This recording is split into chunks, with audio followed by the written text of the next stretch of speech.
இனிமேல் chicken fried rice கடையில் வாங்காமல் வீட்லேயே சிம்பிளாக ரெடி பண்ணிடலாம். ஃபர்ஸ்ட் 65 ரெடி பண்ணணும். அதுக்கு க்ளீன் பண்ண சிக்கன் கூட மஞ்சள் தூள், தனி மிளகாய் தூள், மல்லித்தூள், கரம் மசாலா, கார்ன்ஃப்ளவர் மாவு, தேவையான உப்பு, இஞ்சி பூண்டு விழுது சேர்த்துட்டு எல்லாத்தையும் நல்லா மிக்ஸ் பண்ணி விட்டுக்கோங்க.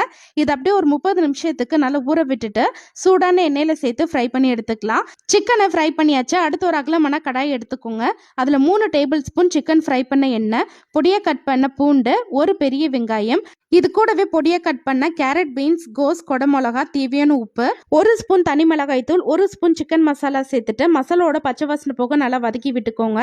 இது கூடவே 3 முட்டையை சேர்த்துட்டு ஒரு 2 நிமிஷம் நல்லா வதங்கினோடனே ஒரு 2 டேபிள் ஸ்பூன் சோயா சாஸ் சேர்த்துட்டு 1 நிமிஷம் நல்லா வதக்கி விட்டுட்டு நல்லா உதிரியா வேக வச்ச 2 கப் பாஸ்மதி சாதம், 1 டீஸ்பூன் மிளகுத்தூள், ஃப்ரை பண்ண சிக்கன், லாஸ்ட்டாக கொத்தமல்லி தூவிட்டு எல்லாத்தையும் நல்லா கலந்துட்டிங்கன்னா சூப்பரான சிக்கன் ஃப்ரைட் ரைஸ் வந்து ரெடி. கண்டிப்பாக இதே மாதிரி உங்கள் வீட்லையும் ட்ரை பண்ணி பாருங்கள். அடுத்த வீடியோவில் பார்க்கலாம்.